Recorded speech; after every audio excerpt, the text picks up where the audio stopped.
You're listening to Rookie Pirate Radio, the official anime and manga podcast for InBetweenDrafts.com. I'm John Negroni. And I'm Travis Hymas. And today we're doing a manga recap of One Piece chapters 1145 and 1146. That's right, 2 chapters for the price of almost 3 weeks off for the podcast. How about that? Yeah, it's technically value. We're just being really efficient. We're recording this on April 20, 420, blaze it. And that means it has been a month and 10 days since Travis and I have done a podcast together. I don't, that's like an Oda summer break right there. Yeah, we just, we needed to plot out the next arc of Rookie Pirate Radio. We just needed some time. We needed some spring cleaning. And as usual, we're going to be discussing spoilers for the One Piece manga up until this point. You know the drill. So if you've not yet read One Piece 1146 or up to it, be sure to do so now for free on the Viz website or the Shonen Jump app, linked in the show notes as always. And remember, all new One Piece chapters are technically available to read for free up to 3 weeks after their official release. But if you'd like to read them whenever you want, all the time, you can just subscribe to Shonen Jump like me and Travis Hymas. We recommend it as always. Since we have 2 chapters, I don't want too much to do with the Discord. Folks know it's in the show notes. The Discord is where you go for One Piece content and the hottest, freshest, social media interaction that doesn't have a lot of red flags. But I will say I'm a little disappointed. My latest One Piece theory I floated in the One Piece spoilers chat. No response, not even from Travis Hymas, not a rebuttal, not a cool your jets kid, just an indifference. And which one? Which one was this? Oh, now I'm gonna bring it up, and then I'm gonna be embarrassed all over again. But I will bring it up because I feel embarrassed. Yeah, if anything, I feel embarrassed that I missed something. Let's see here. Yes, so this is the one where that argues Dr. Hiriluk is Roxy Xebec, and I thought that was fun. I didn't even get an emote from Travis. I'm gonna be real. I did click that and I did read it, and then did I just not do anything with Your response to it was, "I'm glad John sent this, but John needs a reality check." I did. I do see this in here, and I did click it, and I didn't read it. I guess my brain just shut off halfway through. The kind of stuff you could expect from the Discord, folks. I am usually I am usually on it all the time. That's true. This is an anomaly for sure. Yes. We'll talk about it because weirdly enough, this is relevant to what we're going to cover, isn't it? Though. But yeah, so let's get into 1145 to start. This chapter is called Wildfire in Forest Sector 2, Branch Route 8. Very, very unique title for Oda. He doesn't usually do these kinds of things, but it's like I feel like we're in some kind of cop movie or something like that. But Travis, can you walk us through the cover story here? Looks like we're back in the we are doing the fun stuff. It is Ogre Child Yamato's Golden Harvest Surrogate Pilgrimage. We're on volume 30, Amazing. Which is noteworthy. Because now we are at a point where it really is starting to seem like we're going to be wrapping this up soon, which feels a bit much, doesn't it? Like, we haven't really gotten anywhere. Like, we resolved the disappearances now, and in this chapter, we see that Ulti has checked page 1. He's alive. He's actually, if you look really closely at his eyes, he's a little annoyed at Ulti's show of emotion here, which I think is kind of fun. And Yamato's just picking up the pieces and moving on with her business. So we're kind of like, usually a cover story only goes for a few more chapters than 30 that on average. So unless we're getting a really, really long one here, I feel like we might be nearing the end. Yeah, it is interesting, especially because where would we go next? I mean, there's only been one arc in between. I'm not sure if there would be something that could work for Egghead to pick up. I know we would probably have a big kind of gap, but there is a lot going on in the world, but it does seem more and more like we don't need the cover stories as much because of how Egghead sort of did the grand tour sort of thing. Although it's notable we haven't gotten that in Elbaf yet or anything similar. Yeah, no, we haven't gotten that in Elbaf. We also, we've floated before, like, what's Rob Lucci going to do in Kaku? Because they're, are they just getting picked up by the Marines? Are they on their own? Like, we still do have some fallout. Kind of story before, so it would feel a little old hat. Whereas I feel like the Wano stuff, there's still a lot that, we can cover here, especially because based especially on these 2 chapters, we'll get into it. A lot of big stuff's about to happen in the world. I just don't see. We don't have time. We don't have time. Like Yamato side adventures. Like Yamato, we need you here. Can you come over? Help. Yeah, are you done?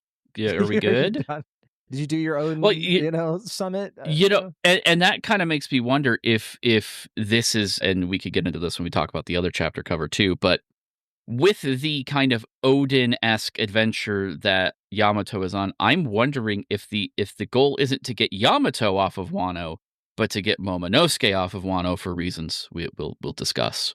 Yeah. Well, for now, we should just get into 1145. We talked a little bit more than we usually do for our cover story, but it is warranted. But okay, so yeah, this one, the opening scene is in the underworld, and we see Zoro, Sanji, and Goldberg on this hunt, trying to procure food for the injured Loki. So he kind of recovers from injuries like of Luffy, you know how it is. They encounter a massive brontosaurus. They call it the Groggysaurus, which is what I'm called in the mornings. And it attacks them, but Goldberg has this sentient shield named Nash who intervenes. I had to do a double take there. There's this whole explanation that had to do with Big Mom at some point in the past, but anyway, the Nash shield protects the group and breaks the creature's teeth. Sanji and Zoro then execute a coordinated attack, with Sanji launching Zoro toward the beast, allowing him to decapitate it. The kind of rare Sanji helping Zoro out kind of thing. The group then proceeds to a nearby hunter's cottage to prepare the meat. So then back at Loki's location, Sanji prepares the Groggysaurus meat. Luffy eagerly begins eating, but is reminded that the food is technically for Loki. In an attempt to help, Luffy shoves a piece of meat into Loki's mouth, how romantic, causing him to react painfully. Noticing Loki's difficulty swallowing, Luffy brings a large bowl of soup, accidentally spilling it over him. It is hilarious. We don't need Gear 5 for, Looney Tunes stuff, guys. It can just be Luffy. Loki's frustrated, obviously, tells Luffy to stay away. Gerd is observing this and secretly approves of Luffy's actions. Same here, because, of course, Gerd hates Loki. And then Loki reveals to Luffy that he once admired a pirate during his youth when talking about him upholding his bargain to tell him where red-haired Shanks is. So you have a little bit of bonding between him and Luffy at this point. And we get a really interesting flashback. This shows a young Loki attempting to join a pirate crew, challenges the captain who is implied to be Rocksteady Xebec. The scene then depicts a confrontation where Whitebeard intervenes, chastising Xebec for injuring a child. Loki reflects on this encounter, lamenting that he was born in the wrong era, aren't we all? In the Sun World, the giant warrior pirates and Scopper Gaban are fighting against various monsters, including a bunch of Draugrs and ghosts. Dory and Broggy comment on the overwhelming numbers of their foes. Gaban demonstrates his axe prowess by defeating a Loki monster, in quotes, noting that it pales in comparison to the real Loki, of course. He senses 3 powerful presences, indicating that even Elbaf is not safe from greater threats these days. Meanwhile, the sleepwalking children are on a collision course with a fire that the firefighters cannot control. Jimbei arrives, utilizing a new technique involving a river of sea clouds to extinguish the flames, saving the children and preventing further disaster. And honestly, it's just nice to see Jimbei doing something. The chapter concludes with Gunko confronting Colin and the Straw Hats aboard their ship. Her sudden appearance is definitely setting the stage for an impending showdown, but we don't have to wait to know if there is going to be a showdown, because of course we're also talking 1146. Before we do, though, Travis Hymas, this cover story for 1146, which is called A Stir in the Silence.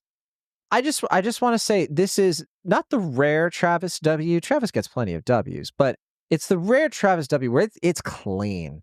It is just, Motion and Stillness was the official name of this chapter. Travis, congratulations. Here are your flowers. Hope you like them. We take the wins as we get them, especially as you say, when they're just this clean, just this spot on. That usually means that it's obvious, though. let's be real here. I think we all kind of had this figured out, right? That this was going to eventually lead into a direction that was similar to Odin's journey. It makes a lot of sense. These are characters who know each other already anyway, to some degree or another, but also Odin's vassals were criminals and issue stirrers within the country. It makes perfect sense for this kind of to become a redemption journey. This is Oda's favorite thing to do with beaten villains. I will ask, do you think Who's Who gets tags along for the ride, or do they just throw him in the convenient nearby prison camp? He's once a cop, always a cop, right? And Right. I think especially in this case, and you know, first of all, yes, Travis, you do have reading comprehension. You have basic media analysis. Congratulations, you are special. But yeah, no, I again, just to piggyback off of what you said before, we don't have a lot of chapters left if this is a typical cover story. Yeah, Well, like she's still got to go to the whole other side of the country to deliver this sword. Where have we even been? It'd be funny if like the next one is like, all right, we've gone 1 mile, like outside the flower capital. That would be. That's what it feels like. That's that's what it feels like. It shocked me. We do a time skip in the cover story, right? Like we did a flashback in the cover story, so theoretically it actually would be on brand to now do a flash forward. But for folks who don't remember, so this was the last cover story where we flash back to Vegapunk and the forming of Mads. This was the Germa 66 one. Yeah, and it was super relevant to what was happening in the main story, which has not been the case here, which is, again, not the problem as much as it is. To me, it really doesn't feel like 30 chapters have passed. I read the number again and was kind of like, oh, yeah, it has been that long. But so much of this has just been Yamato basically brand building that it feels like we've gone nowhere comparatively. Right. It's been a little bit of it's been chill. You know, it hasn't been, a mile a minute, but that's okay. We can say the mile a minute stuff for the chapters themselves. Let's get into it. Very true. Yeah. Motion and Stillness is the name of this chapter. Very interesting title. And we actually kicked this one off with a very tense confrontation between Gunko and, well, let's call them the Colin Pirates. That includes, of course, Nami, Usopp, Jimbei, Brook, and Colin himself. Gunko at one point declares herself a god, dismissing Nami's accusation of being a human intruder. Nami retaliates, of course, by summoning Zeus, who transforms into a shark to attack Gunko. I forgot to mention, too, that I appreciated the whole gag in the last chapter about, like, oh, yeah, Zeus, one of the most like legendary evil big mom homies. And they're like, oh, yeah, that's Nami's manservant. It was a great gag. Yeah. But anyway, we see Zeus in action here. That's real power scaling for you. There you go. Yeah. Zeus attacks Gunko. However, Gunko uses her aloe arrow edge technique to redirect the attack back at Nami, showcasing her formidable power. I got a little bit of an Uncle Iroh moment there, unfortunately. Despite taking a direct hit from Usopp's explosive pop green, Gunko regenerates rapidly, similar to the abilities we saw from the Gorosei. She then delivers a chilling speech revealing that the world is heading toward an immense war due to the actions of individuals like Clover, Olvia, and Vegapunk, who uncover truths that were meant to remain hidden. Gunko emphasizes the importance of determining which side the Giants of Elbaf will align with in this impending conflict. So in other words, we finally got some real solidification over why this arc exists and what the real driving motivation is in full detail there. As tensions arise, Gunko captures Colin, holding him hostage and using him to taunt the Straw Hats. She continues her assault, knocking Nami overboard and delivering a devastating blow to Usopp. The Straw Hats are left reeling from Gunko's overwhelming strength and the threat she poses. Meanwhile, at the Walrus School, Saint Rimoshifu Killingham defeats teachers Kiba and Anji. He takes control of the school's communication system, preparing to broadcast a message that will impact all of Elbaf. And this move, of course, is signifying the Holy Knights are about to have a pretty big influence over what happens on the island next. In a parallel battle, Saint Shepard Summers confronts Jaguar D. Saul, and despite Saul's valiant efforts, he is gravely injured and appears to be on plot death's door. Before collapsing, Saul instructs Robin and Chopper to hide in his beard to stay safe and to help the children later. Summers expresses disdain for King Harold's decision to lead the Giants toward pacifism, viewing it as a betrayal of their warrior heritage. And of course, they are getting more and more confirmation that Harold really did work out some kind of deal with the world government. And that's how we end this chapter. Things are looking pretty bleak, Travis Hymas. What do you think of this pair of chapters? We got some stuff here. Yeah, I mean, what a couple of chapters again to decide to double up on, because we've only got so much time to chat about this. I mean, we get a new Xebec appearance, which is always wild to see. We have Brook lore just from the drop of like, oh yeah, I know what a holy night is. Like, oh, okay, Yeah. that's actually super interesting. We have the lore a little bit from Gunko. We have some fighting really happening. There's some hints at just the extent of the powers that Killingham and Summers have as well, and kind of how they fight, which is really interesting. We were kind of discussing what that looks like because they don't really look like much right now, and we do kind of have to, we do have to do some legitimate power scaling because we've gone from the Gorosei to dealing with these guys, so they do have to feel like threats, right? So there's so much happening. I don't even know where to start. Yeah. I mean, we can always start as we usually do at the ending. King Yep. Harold. Yeah. um, yeah, I mean that's kind of the place, right?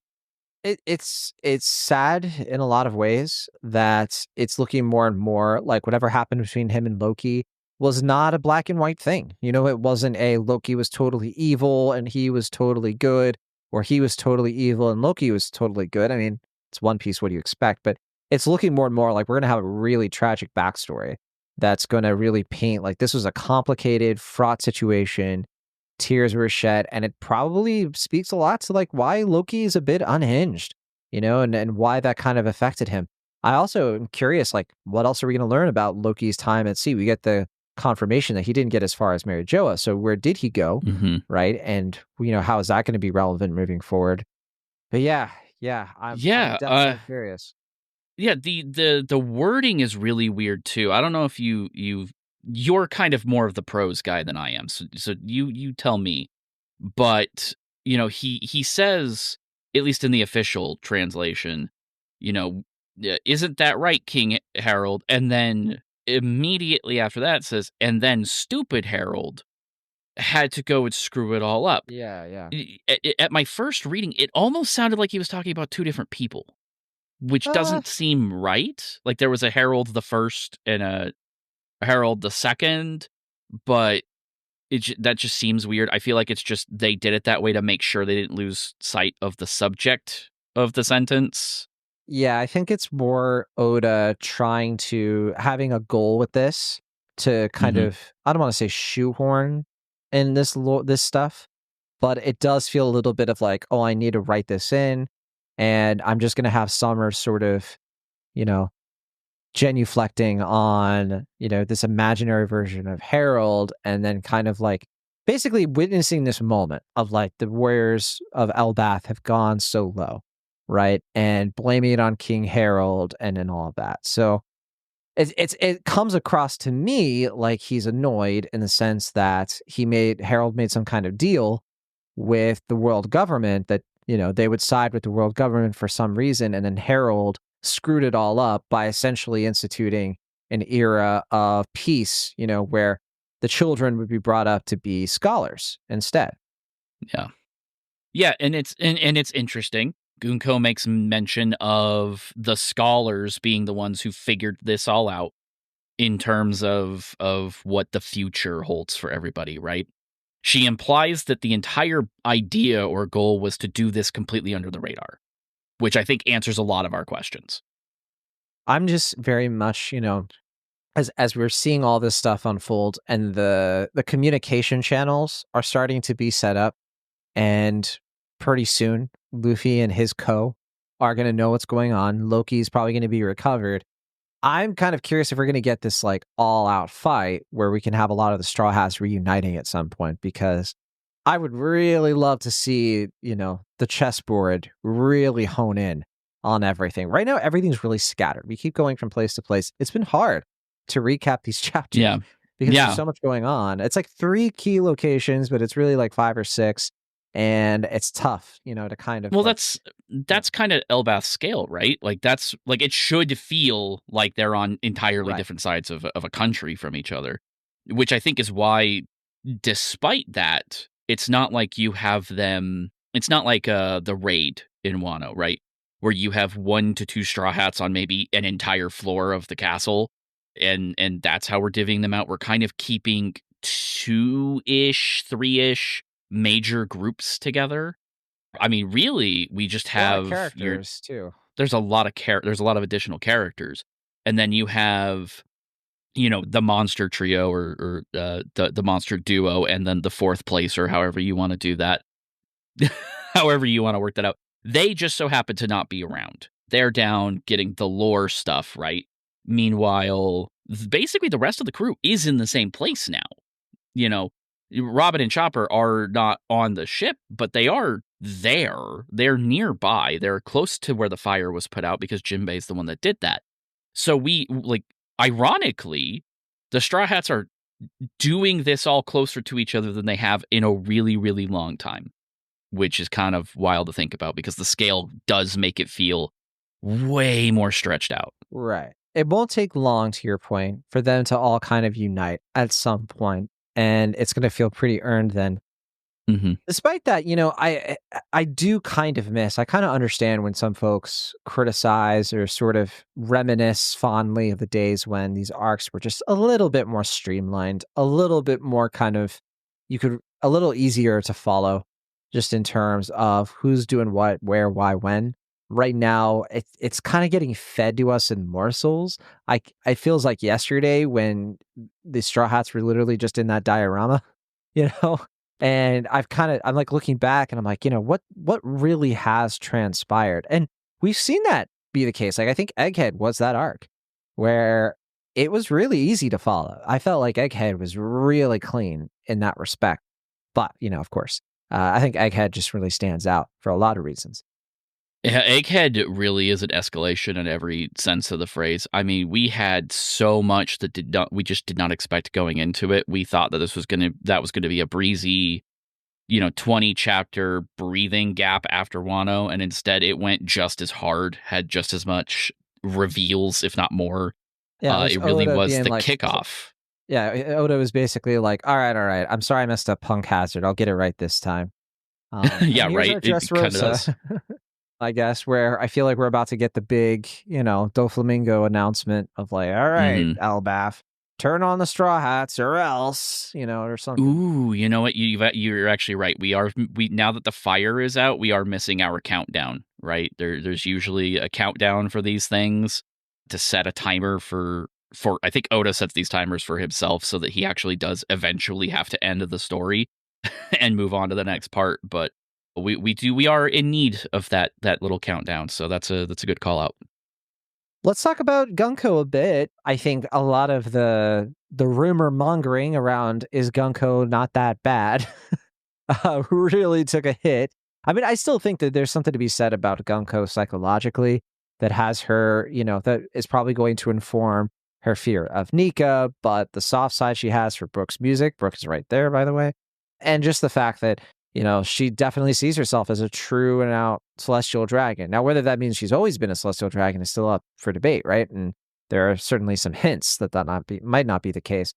I got the sense from this fight, the fact that she's up against, the weaklings, plus Jimbei and Brook. I think Brook, he's like in the middle, but I think the fact that she isn't just kind of like obliterating them tells me that maybe she's holding back a little bit. I don't know if I'm overreading that. But I mean, the fact that she lets Usopp, I think you're, you I mean, yeah, she's flexing, right, when she lets Usopp get that hit. But I think you're being more generous than a lot of people have been, because a lot of this conversation has been about, oh, look at how easily she beat them. And like, okay, they've traded a blow each at this point comparatively. Let's calm down here. This wasn't a full fight.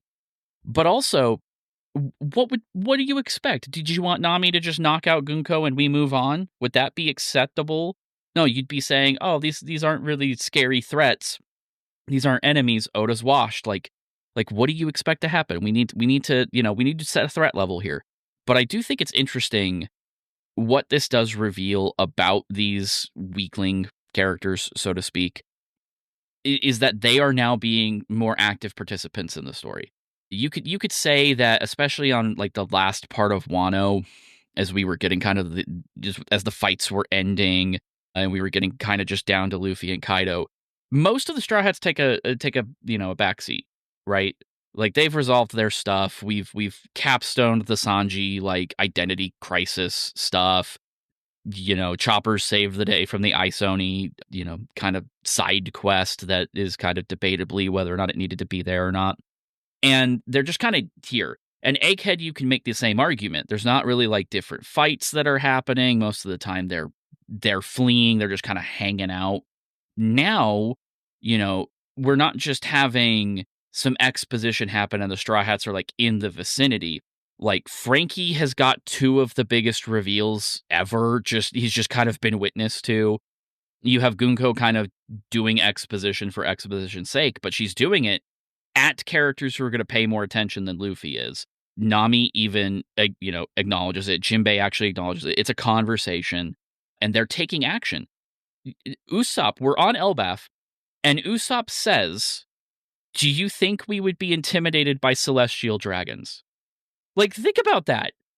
They have somebody who's kidnapping giants, who's threatening them. They've claimed to be like just like the Gorosei that they just fled. Usopp is, reacting and everything, and his reaction is "You don't scare me." That's a huge freaking deal. Yeah. That's a big deal. Because he still looks afraid, but he stands up and because he's goes Usopp. for it. That's how he does it. But like, that's a huge deal that he plays that up that hard. And then like, it's, he finally does get this like killer KO hit and just immediately is like, "Oh God, I'm sorry." like that's good. Right. Gunko, of course, here, clearly a pretty tough threat. This is not going to be an easy character to defeat. She rides one of her arrows. Her boot kind of looks to me like one of the egghead boots, to be honest, but that could just be a trick of the ink. It looks like a fake foot. But here, like an action figure. Here's our big revelation, though. I mean, it does seem to look like she has regenerative powers. There it is. Very similar to the Gorosei, hinting that a lot of these Holy Knights seem to have some kind of, gift or ability shared to them by Emu. So that's interesting, especially because, well, the Straw Hats kind of have to figure this out, right? Luffy has to figure this out. How do we stop this? What's the weakness? And who's going to figure that out? Who's the one who's going to understand, or pinpoint the weakness? That's right, Chopper. This is Chopper's moment. I feel like if anybody can do this, it's going to either be Luffy or Chopper, because Luffy's really good at this too, obviously, pinpointing weaknesses and thinking on the spot during a fight. Zoro's good at it too, but Chopper is the one who I think, given his understanding of biology, I would just love to see also a team effort where everybody kind of puts their heads together, where maybe we reset, the Straw Hats lose. They all kind of come together and all right, how do we deal with this? They talk it out, and Chopper, kind of monster points his way to it. Not monster point, the other technique he does. The brain point. Yeah. And so I just want to see a little bit of a working this stuff out so that it's more of a big victory kind of thing. Kind of similar to when Luffy had to figure out Crocodile's weakness. I like what you're thinking too with it being Chopper, because we have Robin and Chopper very specifically being obfuscated right now. Like, Saul doesn't want them being noticed, which is kind of weird, right? Because you would think that, Robin can fight, Chopper can fight. They're not exactly slouches. He wants to keep them safe. Yeah, well, I think he wants them to take care of the kids. Yeah. I think he understands. But that means they're going to have to fight eventually, right? Because Summers is right there. It's not like he's just going to walk away.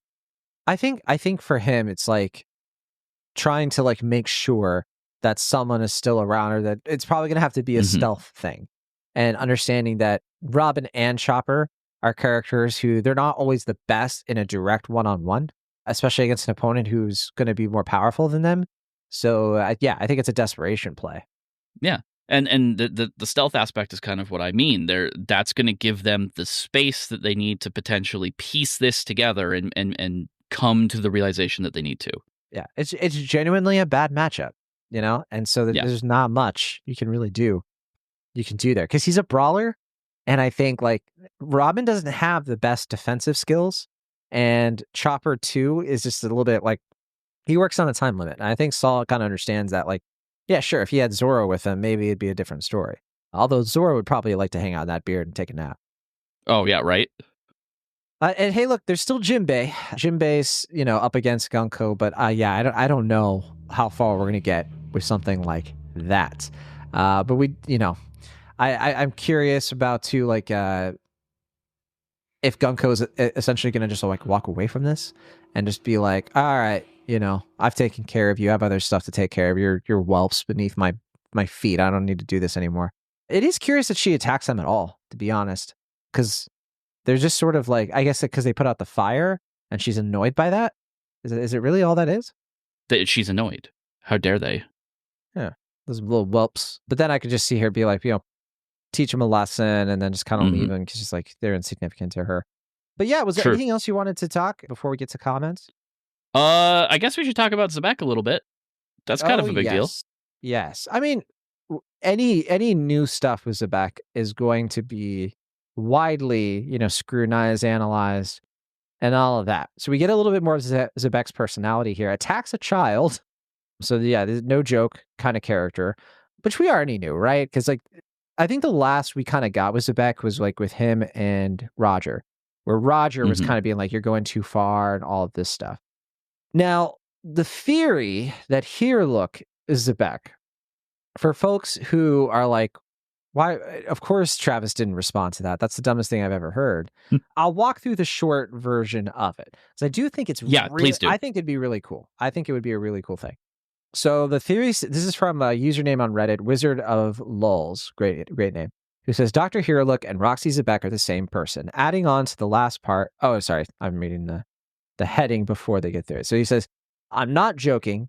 According to Dr. Hiriluk, he was once an evil person with a terminal illness whose disease was miraculously cured when he watched the sakura trees in West Blue 38 years ago. We also know that he had a liking for the pirate life as he explained to Chopper how the Jolly Roger is a symbol of faith, that anything could happen, a similar belief to Blackbeard's about dreams. These two things make me come to the conclusion that Hiriluk was an evil pirate who operated until 38 years ago and was at West Blue before stopping. Valid. I couldn't find any hole in that. So then they move on to the God Valley incident and say, as we know, 38 years ago, the time Hiriluk had the change of heart, the God Valley incident took place in West Blue, where the Rock's pirates were destroyed for good after Roxy Xebec's defeat. This makes me further guess that not only Hiriluk was an evil pirate, but a member of the legendary Rock's pirates. However, there are hints that lead to another truth. Hiriluk was not simply a member of the Rock's pirates, but Roxy Xebec himself. And they say, this may sound absurd, but hear me out. Hiriluk's hair is as long as Xebec's, but with a different hairstyle. Hiriluk wore pants with a Rock's pattern, just like his last name. Hiriluk told Chopper about how vast the world is, something you expect from a person who aspired to become king of the world. Hiriluk also died with a smile on his face, like any members of the D-Clan, in a chapter titled The Will That Carries On. I'm looking at the pants right now. They have kind of like, not just circles, not just ovals, they kind of look like rocks. It's true. I genuinely, I'm like, what the heck? This actually kind of fits. The last thing is not loading for me for some reason, but I'll read. I've reloaded it. I've got it here. So this is the Blackbeard connection portion of it, because Blackbeard seems to have strong ties to Xebec to the point that he even named his ship after him. Both characters, as I've already explained, believe in impossible dreams, making me guess that Blackbeard is to Xebec what Bartolomeo is to Luffy. But there is also a forgotten plot point that could hint at Hiriluk being Xebec based on Teach's actions. We know that Teach visited Drum Kingdom sometime before Luffy, making Wapol flee. But as of yet, we don't know the reason. What was Teach looking for? The answer is Xebec himself, aka Dr. Hiriluk. Yes. And they also wrote, adding on to that last part, Chopper had the Hito Hito no Mi, the same devil fruit name as Luffy's devil fruit. The Gum Gum fruit is not mentioned in the ancient devil fruit encyclopedia, and we know Blackbeard has this book because that's how he found out about the darkness fruit. Hiriluk / Xebec was looking for this devil fruit because the sun goddess said to bring happiness to everyone's faces. Instead, he found a little reindeer who ate the fruit and decided to raise him. Have you noticed that Oda keeps hiding Roxy Xebec's face? In silhouettes and even in flashbacks, there's always a shadow covering his face. That's because we already know what Dr. Hiriluk looks like. So that applies to this, where we see Hiriluk in 1145. We don't see him really. We just see his eyes. And it would be poetically perfect because he attacks a child in this moment with Loki and would die saving a child in Chopper. And I just love this so much. Like, I want this to be true so badly. So badly. Because I know how much you love Drum Kingdom. And I know how much you love that arc and how it's where we get Will of D. It's where we get Chopper, obviously, but also the first idea of like a human fruit. I mean, it is a major arc that often gets overlooked in all the ranking, let's be honest. Travis, this is a Travis kind of theory. I put this in the Discord, and you're just like, whatever. I clicked it, and I read this entire thing. You were so and just did not respond for some reason. Something happened. Something happened. I do think that this is one of those, like, I used to not enjoy things like this because it's one of those things where, you know, you can only take the yarn so far, right? Like, we know that Oda knows how this story's going to end and such, but we didn't even know we were getting an Elbaf arc.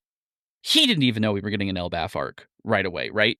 So, you know, there is kind of this distinction between what does Oda actually know and what does Oda not actually know. Like, even the Kuma flashback, Jewelry Bonnie didn't exist when Kuma was created. You know, that's stuff that he's grown out of his storytelling process organically. That's why it's so good. That having been said, since then, we have had a lot of very interesting return to things happening with characters, including mentor characters. We've got the Sol is alive thing. We've got the Cloudy Clover thing. We've got Sanji's entire story arc from Whole Cake and subsequent family history. We've got the SBS reveal of who Frankie's father probably is. There's a lot of, all of a sudden, these other ancillary characters have more going on than we thought they did. And therefore, I am forced to entertain theories like this. You're forced. Because at this point, they don't sound crazy anymore. They still sound like 4D chess kind of stuff, but we've been 4D chessed a couple of times lately, to the point where it would be interesting if Xebec was not an inherently evil character, because that's more or less how he's been presented to us. And a huge thing that we've seen recently is that you can't just take that at face value. We still only really know Xebec as he was presented through the Sengoku narrative, right? And now that he stabbed a kid. Now, in fairness, I will say, that kid was a giant child, so for all we know, he was 26. You know, like, yeah, let's be reasonable. Too, so it was around I think the God Valley incident, not too far. Yeah, it had to have been. You know, and him being on Elbaf is interesting in and of itself, right? Right, and it's not like people go there. It's a very Oda thing to, especially in like the pre-Alabasta or the build-up to Alabasta, to seed an important character like this through an important character in the Straw Hats. It would kind of bring forth a lot of things in terms of like, well, wasn't it the whole thing too that Hiriluk wasn't even really like a good doctor? Or am I forgetting that? Or didn't he like, because the way he dies is he eats the mushroom thing. Well, he eats the mushroom and then he goes and bombs the like he bombs in front of the castle. He blows up specifically so the mushroom doesn't kill him. Right. So that's okay. And then he has the whole line of like, a man dies when he's forgotten. Right. Whoa. Which is a great Xebec line. You know what? That's a great Xebec line. Dies smiling, and Emoob even says here in the comments here, where else to find the drums of liberation than at Drum Island? Travis. Like I said, it's one of those things where I don't know that this was the plan, but it does seem absolutely feasible that this is something that Oda himself may have picked up on. And look, it's going to be a while before we even know one way or the other. I mean, unless it's one of those things where it's revealed that like Xebec was really this character or whatever. Like if we get more flashback stuff. But yeah, I'm holding my breath. I'm holding my breath that he is, I guess in this case, he would be Dr. Hiriluk Xebec. Yeah, and it does make you wonder, like, why pick that name or do anything like that, or do anything else like that. But it would be interesting. But it doesn't matter. It doesn't matter. This is at least one of those things where it gives the character a much more interesting closure than just like, oh, Roger beat him and then the Holy Knights executed him or something. Like something does have to happen to like make Teach idolize him and things too, right? Like there's a lot of value in theories, not even just this one, but like this, that try to think about what a character might do in the aftermath. Like, this is really well thought out. Okay, so Homerman76 wrote, I knew it! Harold was involved with them, whether willingly or not, and Loki was putting a stop to that nonsense. Also, anyone notice that Usopp is the only person whose attacks she doesn't redirect and attacks directly? Maybe Usopp will be key in beating her? I think that's a case where she felt no need to redirect the attack. It's a flex. But then that kind of makes you wonder, like, why would she want to redirect the other attacks? So this is actually interesting to me because the other attack she redirects was a lightning-based attack. This is what I mean, Travis. There might be weaknesses. That, like, for example, if lightning is something that disrupts the regeneration, that would actually be a really important revelation, especially if the Straw Hats are piecing things together at one point of like, oh yeah, why did she do that? I forget if there were. That's a good point. That's a good point. I do want to say that to me personally, this feels like we're getting a Brook centered situation. And my reasoning for this is that the paneling kind of parallels the two. He, for some reason, knows what a Holy Knight is. She is at least a fan of the song New World. Whether she knows who the artist is or cares is notwithstanding still. Right. But also, in terms of like, oh, I can redirect my attacks and make you punch yourself and everything. Well, gee, isn't it great that like we just so happen to have a character who can kind of become non-corporeal? How does like the Soul King form like I'm glad help I was here? about to say actually, because it's not just lightning. It's the fact that Zeus is a soul character, and the idea that the soul could be the key weakness. That's actually pretty interesting too, because we've seen Brook can come in pretty clutch against characters like Big Mom, especially, who have these kind of like world-breaking devil fruits that interact with the idea of a soul, and in this case, like the soul is protected, but the physical body just sort of regenerates around it. There's something interesting there. Yeah, I think Oda has used Brook as kind of this clutch character a few times in such a way that you kind of you see him as one of those like lower power characters and everything like that. But he has a lot of the same knowledge that Jimbei has, more just due to life experience, as we've discovered again. But yeah, he's come in very clutch because his powers are very strange. And it's hard to implement them, but when they're implemented really, really well. It's sort of like a rock, paper, scissors, where hockey and devil fruits and the soul are kind of these three pillars. But like the soul stuff is not always, used. A lot of it's like the rock and scissors with hockey and devil fruit stuff. And we've gotten plenty of that before, where Kaido's like, who cares about, it's all about hockey. Hockey. Let's play hockey. We're Canadian. Whereas there is this kind of third thing that comes in with, and it interacts with devil fruit stuff too, to be fair, with the soul stuff. Yeah. You think about Perona, for example. That's a great example of that. But all right, Snickersnack wrote, Luffy and Loki really about to be buddies, LOL. If that was the history of King Harold, maybe Roger Pirates had some influence in changing Elbaf's intentions.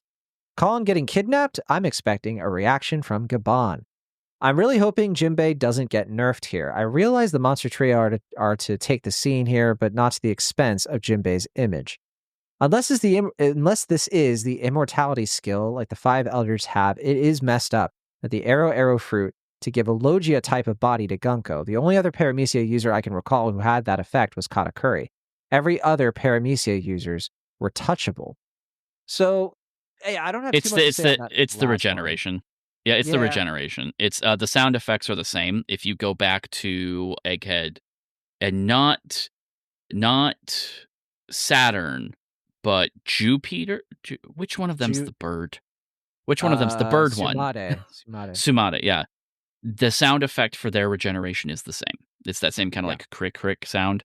So I think this plus the arrows plus everything. I think we could lock this in that it's very similar situation that they are tied to Emu's powers in some way. I'm with them on like, yeah, I don't want Jimbei to get nerfed, obviously, but I just don't think this is a case where the monster trio are going to get involved with the Gunko stuff. Yeah, I think something else. I don't think so either. I think something. To quote Jimbei, though, now I am but a fledgling. So he nerfed himself if anything, but yeah, I don't think we're gonna have this thing where like Zoro comes in to deal with this. It's gonna be right. And these guys. Gabon and Ripley are they're not far off. So like again, I think that's gonna be more of where we're going with this, if at all. Yeah. I don't know, the Roger Pirates thing and the history of King Harold. You also have to factor in Shanks. Shanks kind of coming in and also being like a broker for, a more peaceful, level-headed, like kids are the future, that kind of mentality. We don't know how much of an effect that these people have on the Giants. I would suspect that it is going to be more King Harold because they're giants. I feel like there is a lot to be said about their society and how they might agree or disagree with each other. Like, for example, if it comes out that Jarul is like actually the big bad, he was the evil vizier who was, whispering worm tongue nothings in King Harold's ear. And then we find out that like once you remove the sword, he turns into like some super powered instant villain out of My Hero Vigilantes or something. I don't know. Yeah. Which, by the way, very good anime. Very good. Yeah, I'm glad to finally have it animated. I'm glad to have it have a better art style than the OG. But anyway. Oh. It's better. I do like that they put like that really thick outline around it to make it more comic booky, so it stands out. Let's go. Yeah, I like that. I like that a lot. A, B, C, D, E, H, S, D, F, G, N, M. They got some stuff to work on with their alphabet. Man, the literal second I saw that cover, I was like, you know what? I ship it now. Why am I like this? I low-key have a problem. At least you're aware of it.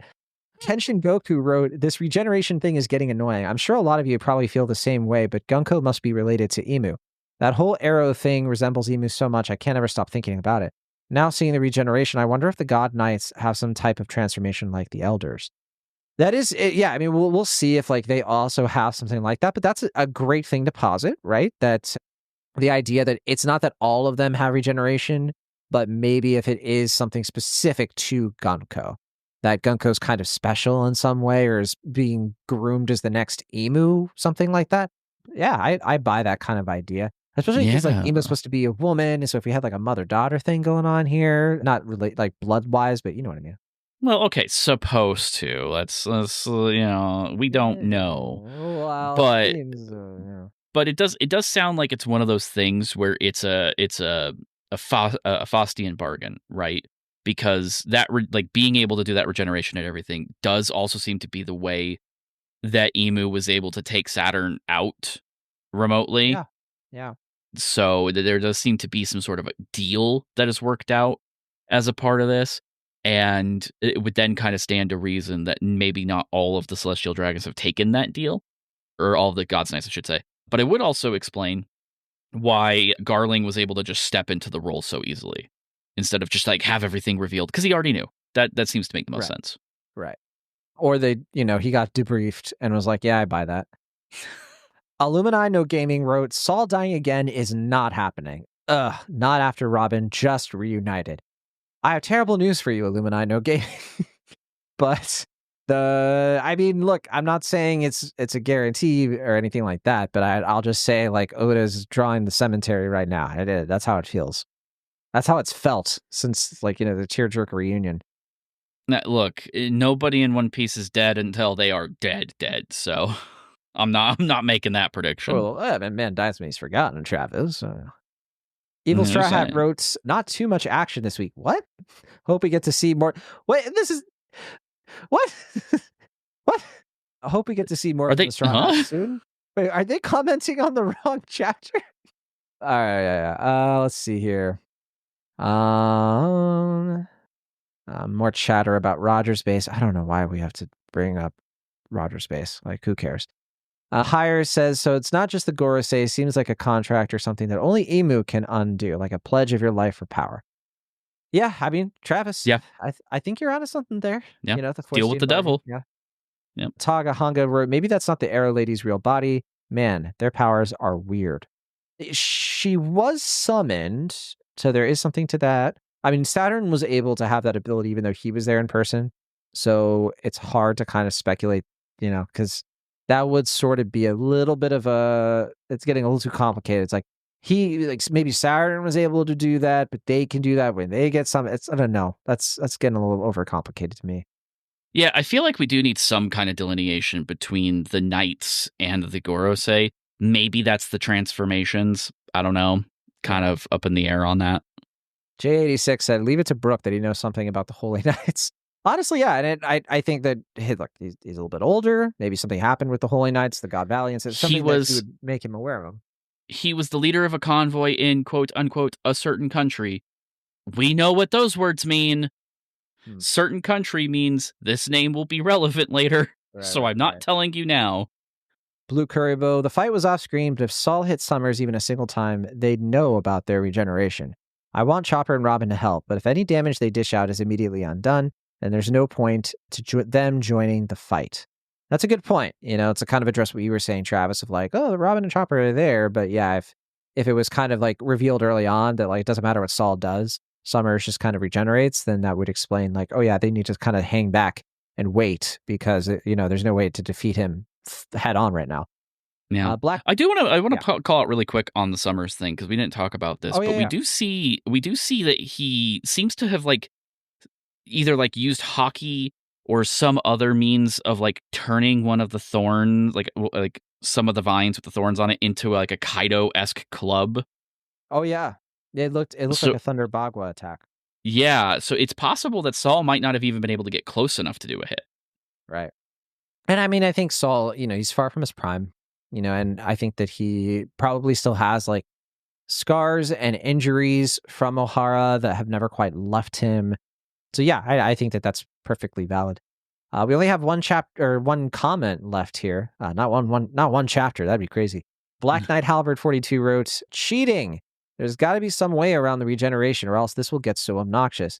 Points to Usopp for completely vaporizing Gunko's upper half. That was so gruesome out of nowhere.